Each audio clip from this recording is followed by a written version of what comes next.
বৰ্তমান অসমত এটা বস্তু খুব ছুপাৰ হিট হৈছে, যেনেকৈ ফ্লেম ছুপাৰ হিট হয়, পূৰা ছুপাৰ হিট মাৰি আছে।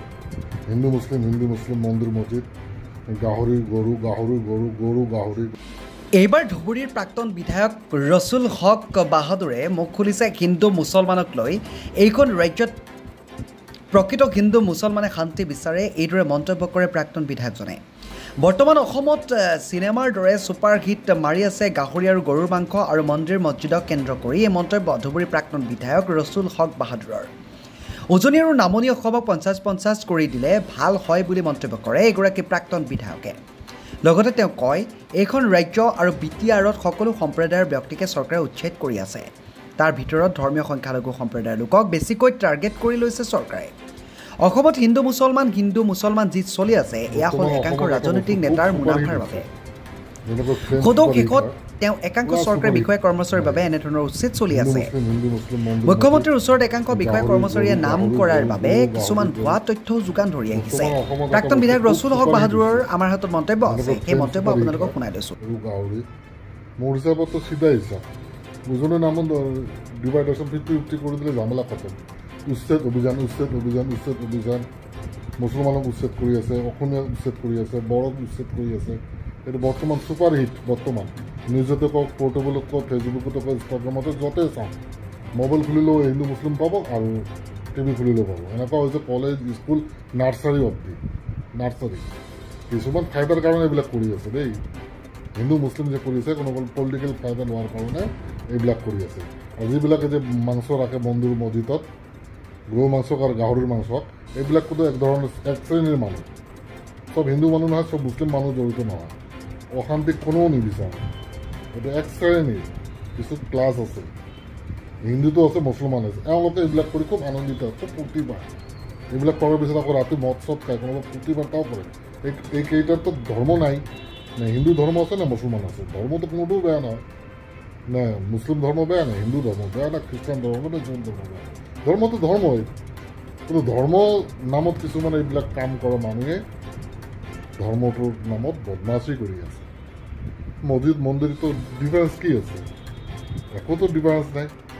নিজৰ ধৰ্ম নিজে আমি কৰি আছে, এইটো কি?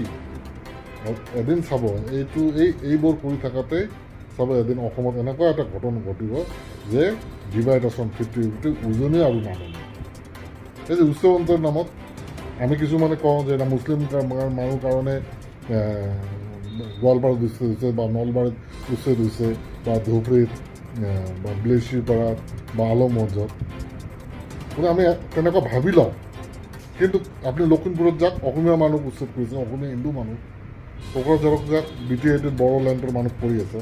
কিন্তু মুছলমানৰ ওপৰত যে অলপ বেছিকৈ হয়, এইটো সঁচা কথা। মুছলমান ঠাইবিলাকত যে উচ্ছেদ বেছি কৰি হয়, নটিচ বেছি কৰি দিয়ে, মাইকিং বেছি কৰি দিয়ে, অফিচাৰে এটা সুযোগ লৈ আছে। অফিচাৰে যদি চৰকাৰে এক কয়, অফিচাৰে দুই কয়, দুই কৰি দিয়ে, এইটো একটো দুই বনাই দিয়ে। এওঁলোকে আকৌ মাজত, অফিচাৰৰ মাজতো আকৌ পলিটিক্স থাকে যে কোনে কিমানে আমি উচ্ছেদ কৰিলোঁ, মুছলিম মানুহ খেদিলোঁ, আমি চৰকাৰৰ ওচৰত, CMৰ ওচৰত মানে এইটো কি দেখা, ভাল পোৱা দেখা, মানে চামচাগিৰি। ভাল পোৱাটো না চামচাগিৰি। যদি এজনক মাৰিব কয় পুলিচে, 5জনক মাৰে বা লোৱাৰ কাৰণে, যাতে CMে মোক ভাল পায়, মুছলিম 5জন পিটিছোঁ। এই গৰু মাংস এইবিলাক এটা শ্ৰেণীৰ মানুহ আছে, ইয়াত হিন্দু আছে, মুছলমানো আছে। মন্দিৰত যে মাংস ৰাখে, এক শ্ৰেণীৰ মানুহ আছে। কিন্তু আমাৰ অসমৰ মানুহ শান্তি বিচাৰে।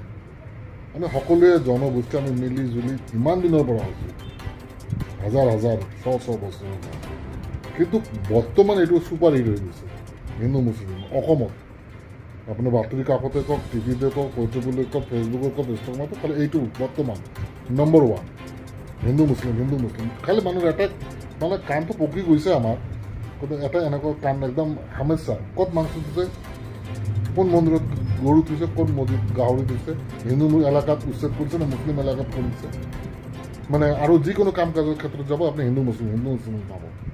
যিকোনো ক্ষেত্ৰত, বিজনেছৰ ক্ষেত্ৰত হওক, চাকৰিৰ ক্ষেত্ৰত হওক, আপোনাৰ কাম কাজত, এনিৱান, কলেজ, স্কুল, এনেকুৱাকৈ নাৰ্চাৰীতো আজিকালি নাৰ্চাৰীৰ ল'ৰা ছোৱালী হিন্দু মুছলিম কৰা ষ্টাৰ্ট কৰিছে। এতিয়া মানুহৰ কিছুমান ব্যক্তিৰ ব্লাডো জমাইছে।